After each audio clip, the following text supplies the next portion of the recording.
Ramai orang tanya saya sama ada sah ataupun tidak sah lah pembinaan rumah ibadat khususnya kuil yang dibina berdasarkan mimpi ataupun petunjuk di atas tanah yang bukan milik mereka. Ni soalan rare ni. Pertama sekali, Perlembagaan Persekutuan memang menjamin kebebasan beragama di bawah perkara 11/1 di mana setiap individu di Malaysia bebas mengamalkan agamanya. Namun bukan bebas mendirikan rumah ibadat sesuka hati berdasarkan mimpi ataupun petunjuk. Jadi perkara 11/5 pula menyatakan kebebasan beragama ini tidak boleh digunakan dengan cara yang mengancam ketenteraman awam, keselamatan negara ataupun prinsip moraliti.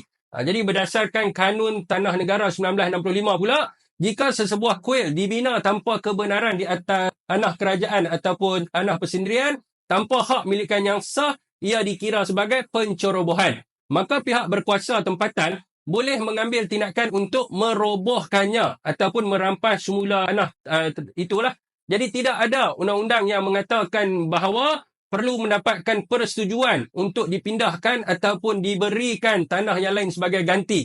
Kerana di peringkat awalnya pembinaan kuil itu adalah haram dan bukannya di atas tanah yang dimiliki oleh rumah ibadat tersebut.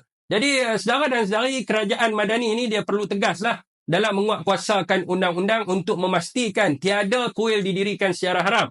Jadi sesiapa yang ingin membina kuil ataupun apa-apa sajalah rumah ibadat, dia perlu ikut prosedur yang ditetapkan. Bukannya sekadar berpandukan mimpi ke ataupun petunjuk yang tertentu lah. Jika kita benarkan perkara ini berlaku, esok lusa semua pakat nak bina rumah ibadat masing-masing berdasarkan mimpi dan juga apa petunjuk ni tanpa ada kawalan. Jadi apakah pandangan rakyat Malaysia? Bersetuju tak dengan apa yang saya cakap ni?